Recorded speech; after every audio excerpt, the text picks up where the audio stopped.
धर्म का छठा अंग भगवान महावीर ने कहा है, वह है सत्य।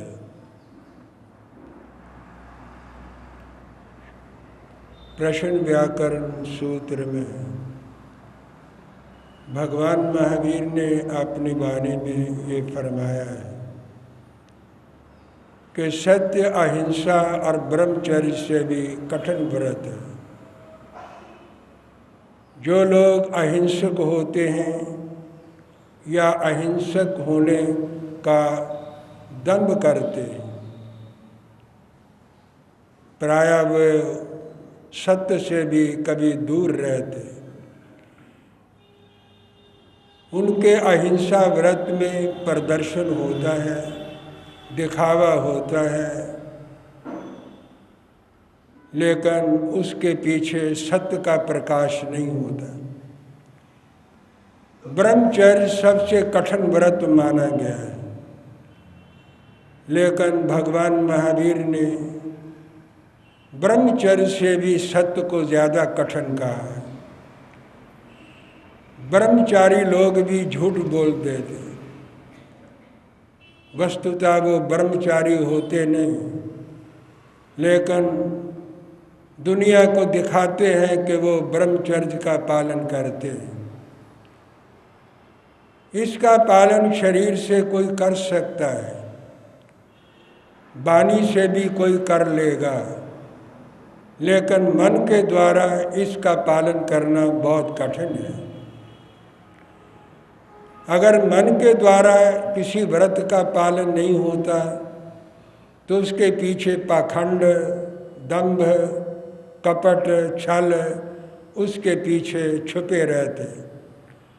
इसका मतलब यहाँ कपट है, छल है, दंभ है, वहाँ पर सत्य नहीं हो सकता। इसीलिए प्रश्न व्याकरण सूत्र में भगवान ने कहा, सच्चन ही लोगम में सारभूयम। सत्य इस लोक में सार है। सार तत्व अगर इस दुनिया के अंदर है तो वो सत्य है। इसलिए पुरुषा सत्यमेव समभिजानाय, सच्च आनाय उबठिए मिहावी मारम तरय। ये वाणी भगवान महावीर की है कि हे पुरुष, सत्य की आज्ञा में चलो, सत्य के आदेश में चलो, सत्य के मार्ग पर चलो, सत्य के प्रकाश में चल कर के अपनी जीवन की यात्रा को पूरा करो। जो सत्य की आज्ञा में रहता है, चलता है, वे व्यक्ति धीरे धीरे मृत्यु को पार कर जाता है, दुख को पार कर जाता है और परम पद को प्राप्त वो कर लेता है। लेकिन सत्य क्या है, इसकी डेफिनेशन, परिभाषा क्या है? भगवान महावीर ने सत्य की डेफिनेशन दी है, उत्पाद वय द्रव्योक्तम सत्य।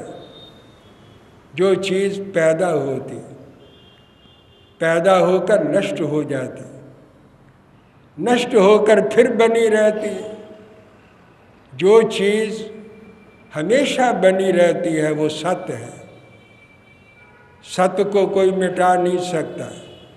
दुनिया की कोई ताकत सत्य को मिटा नहीं सकती। सत्य को मिटाना अपने आप को मिटाना है। सत्य को ख़त्म करना अपने आप को ख़त्म करना है। और जो सत्य की रक्षा करता है वह अपनी आत्मा और अपनी आत्मा की शांति और सुख की रक्षा करता है। तो सत्य क्या है? जो उत्पन्न होता है और नष्ट होता हुआ भी देखा जाता है, फिर भी बना रहता है। उदाहरण, जैसे मिट्टी का घड़ा बना, मिट्टी थी तभी तो घड़ा बना। अगर मिट्टी ना होती तो घड़ा कैसे बनता? घड़ा बना, टूट गया, फिर मिट्टी के अंदर फिर परिवर्तित हो गया। मिट्टी हमेशा बनी रहती। परमाणुओं के रूप में, एटम्स के रूप में मिट्टी बनी रहती है, लेकिन एक चीज़ पैदा हुई, नष्ट हो गई, नष्ट होकर फिर बनी हुई है। जो चीज़ बनी हुई है वो सत्य है, घड़ा सत्य नहीं है। कटोरा जो आपने मिट्टी का बनाया वो सत्य नहीं है, गिलास मिट्टी का बन गया वो सत्य नहीं है। लेकिन ये शेप्स है, फॉर्म्स है, ये परिवर्तनशील है, बनती रहती है, बिगड़ती रहती है। लेकिन जिस मिट्टी से घड़ा बना है वो तो सत्य है, हमेशा है। ये पांचों तत्व दुनिया में हमेशा रहे हैं, आज भी है और आगे के लिए भी रहेंगे। इसलिए जो चीज़ उत्पन्न हुई, नष्ट हो गई और फिर किसी न किसी रूप के अंदर बनी रहती है, वो सत्य है। ये सत्य की डेफिनेशन है। ये तो मिट्टी के घड़े की बात हो गई, लेकिन जीवन की भी यही दशा है। आत्मा शरीर धारण करती, बच्चे का जन्म होता है, शैशवावस्था आती है, कुमार अवस्था आती है, यौवन अवस्था आती है, वृद्ध अवस्था आती है, फिर मर जाता है। क्योंकि जीवन का अंत मरण में होता है। जिसने जन्म लिया मरेगा ही मरेगा। कब तक पड़ा रहेगा, कब तक बैठा रहेगा? तो मरण क्या है, किसका मरण है? शरीर पर शैशव आया, आत्मा पर कोई शैशव नहीं आता। शरीर कुमार अवस्था में आ जाता है, आत्मा में कुमार अवस्था नहीं आती। शरीर जवान हो जाता है, आत्मा जवान नहीं होती। आत्मा अपने स्वरूप में है, अपने रूप में है। शरीर बूढ़ा हो जाता है, कांपने लग जाता है, चल नहीं सकता, काम काज नहीं कर सकता। तो क्या आत्मा काम काज नहीं कर सकती? शरीर कमज़ोर हो गया है, आत्मा कमज़ोर नहीं हुई। बुढ़ापा आत्मा के ऊपर नहीं आया, आत्मा तो अपने स्वरूप में अवस्थित है। ये सारे काम शरीर के हैं, ये सारी अवस्थाएं शरीर के ऊपर आती है और शरीर खत्म हो जाता है, नष्ट हो जाता है। चिता में शरीर जल जाता है और जलने से पहले आत्मा निकल जाती है। आत्मा है, वो सत्य है, शरीर सत्य नहीं है, क्योंकि परिवर्तनशील है, अवस्थाएं बदलता है। इसी आधार पर सनातन धर्म ने कहा ब्रह्म सत्यम जगत मिथ्या। ये जगत मिथ्या है, झूठा है, और ब्रह्म सत्य है। ब्रह्म क्या है? आत्मा ही तो ब्रह्म है जो शरीर के अंदर बैठा हुआ है। आप उसको ब्रह्म कहें, परमात्मा कहें, ईश्वर कहें, या उसको आप आत्मा का नाम दें, आप उसको कोई भी नाम दें, जो इस शरीर के अंदर बैठा हुआ है वही ब्रह्म है और वो सत्य है। वो था, अब है और आगे को रहेगा। इसमें प्रमाण क्या है? आप ये कहते हैं पूर्व जन्म का कर्म भोग रहा, तो कर्म कौन लेके आया? शरीर तो लेके आया नहीं। जो पूर्व जन्म में आपके पास शरीर था वो तो इस जन्म में आया नहीं, तो फिर कर्म का संबंध शरीर के साथ नहीं था, जीव आत्मा के साथ कर्म का संबंध था। वो आत्मा जो कर्म को लेके आया है वो पहले था, अब वो यहाँ लेके आया है। जब यहाँ लेके आया है तो आगे भी वो अपने किए हुए कर्म को लेके जाएगा। जो कर्म को ढो रहा है, कर्म को ला रहा है, कर्म को भोग रहा है, वही आत्मा है। और वो आत्मा पहले भी था, अब भी है और आगे को भी रहेगा। इसलिए आत्मा सत्य है, ये कभी असत्य नहीं हुई। इसलिए सनातन धर्म ने ये जो वाक्य कहा है ब्रह्म सत्यम जगत मिथ्या, ये जगत मिथ्या है, झूठा है। ये नजर आता है। नजर किसको आता है? आपकी आंख को नजर आता है। आंख के अंदर देखने की ताकत कहाँ है? जब जीव इस शरीर को छोड़ देता, आंख कोई चली जाती है? आंख तो रहती है, फिर वो देखती नहीं। कान तो रहते हैं, सुनते नहीं, जबान तो रहती है, बोलती नहीं, टांगें तो रहती हैं, चलती नहीं, हाथ तो रहते हैं, काम नहीं करते, नाक रहता है, सूंघता नहीं, कुछ नहीं होता। तो इसका मतलब आंख देखती है? आंख नहीं देखती, आंख किसी ताकत से देखती है, शक्ति से देखती है। जिसके अंदर ज्ञान है उस ज्ञानमयी आत्मा की ताकत से आंख देखती है। आंख आत्मा को नहीं देख सकती, आत्मा की ताकत से आंख देखती है। आप कहते हैं आंख देखती है, आंख कहाँ देखती है?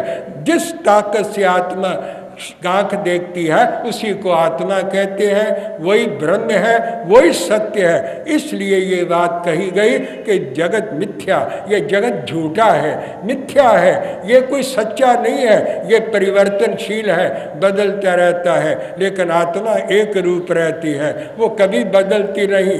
ये बचपन शरीर पर आता है, शैशव शरीर पर आता है, जवानी शरीर पर आती है, बुढ़ापा शरीर पर आता है। लेकिन आत्मा पर न शैशव आता है, न कुमार जाता है, न जवानी आती है, न बुढ़ापा आता है। आत्मा तो अपने स्वरूप में अनंत वीर्य और अनंत बल के रूप में आत्मा रहती है, उसका वीर्य कभी खत्म नहीं होता है।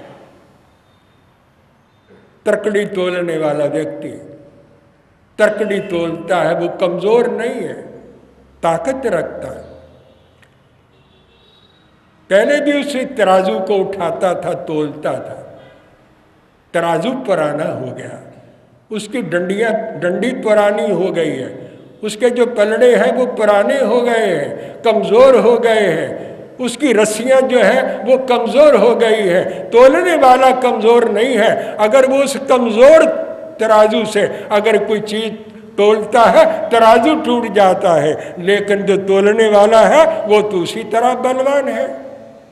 जैसे तराजू के कमज़ोर हो जाने से कोई चीज़ उसके अंदर तोली नहीं जाती और वो टूट जाता है, लेकिन तोलने वाला कमज़ोर नहीं है, उसके हाथ मजबूत है, लेकिन तराजू कमज़ोर हो गया है। इसी तरह शरीर कमज़ोर हो जाता है, आत्मा कभी कमज़ोर कभी नहीं होती, वो तो वीर्यवान है। वीर्य आत्मा का गुण है, बल आत्मा गुण है, पुरुषार्थ आत्मा का गुण है। तो मैंने कहा आत्मा सत्य है, हर चीज़ उत्पन्न होती है, नष्ट हो जाती है, लेकिन जैसे मिट्टी बनी रहती है इसी तरह आत्मा हमेशा बनी रहती है। पहले की थी, कर्म लेके आई, यहाँ कर्म लेके चली जाएगी और अपने कर्म को भोगेगी, इसीलिए भोगती है कि आत्मा सत्य है। अगर आत्मा ही नष्ट हो जाए, आत्मा ही सत्य ना हो, तो फिर कर्म का क्या फल होगा? कर्ता भी चला गया, भोगता भी चला जाएगा। जब कर्ता ही नष्ट हो गया तो फिर भोगता भी नष्ट हो जाएगा, फिर तो कर्म का फल जीव को कभी मिलेगा ही नहीं। इसलिए आत्मा सत्य है, इसलिए जीव किए हुए कर्म का फल भोगता है। हर चीज़ के साथ जब सत्य लग जाता है उसका महत्व बढ़ जाता है। सत्य त्रिमूर्ति है, ये ब्रह्मा है, विष्णु है, महेश्वर है। ब्रह्मा उत्पन्न करता है, विष्णु पालना करता है, महेश्वर संहार करता है। सत्य से हर चीज उत्पन्न होती है। बीज के अंदर सत्य नहीं होगा तो वो उसके अंदर से उत्पन्न क्या होगा?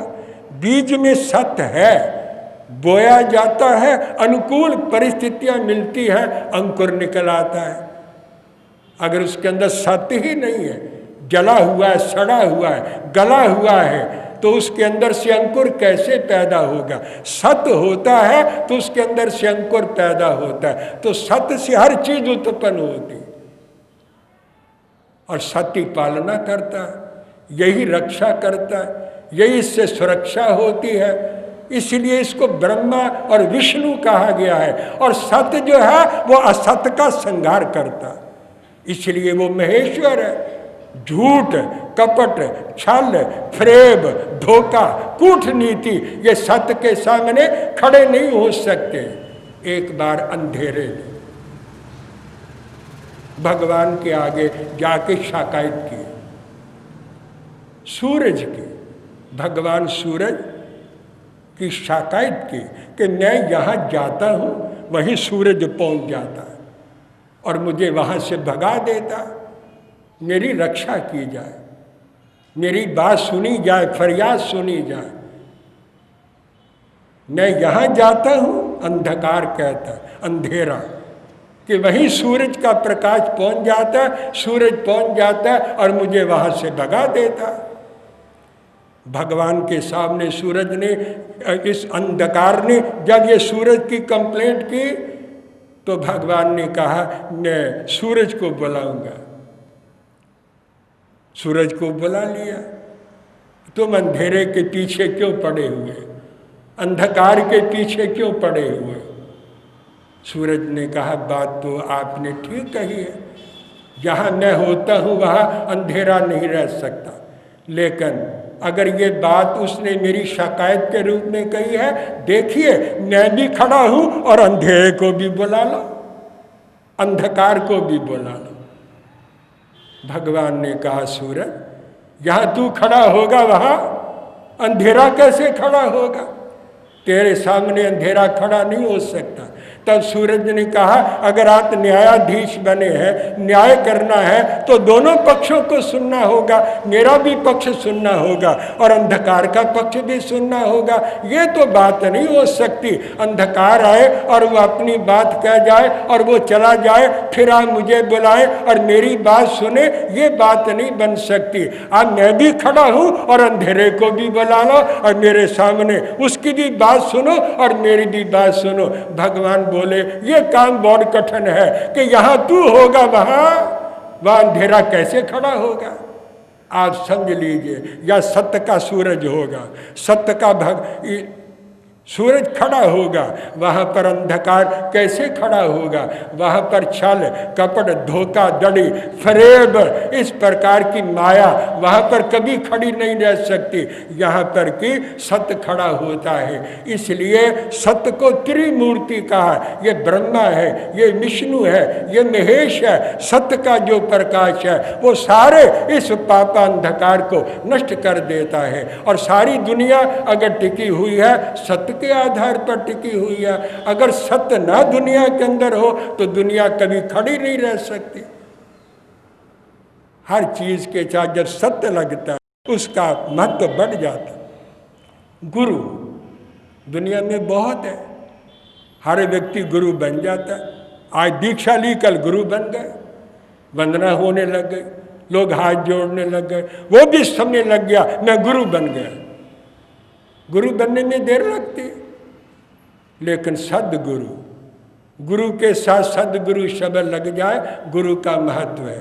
पुरुष के साथ सत्य शब्द लग जाए वो सत्य पुरुष है। धर्म के साथ सत्य शब्द लग जाए वो सत धर्म है।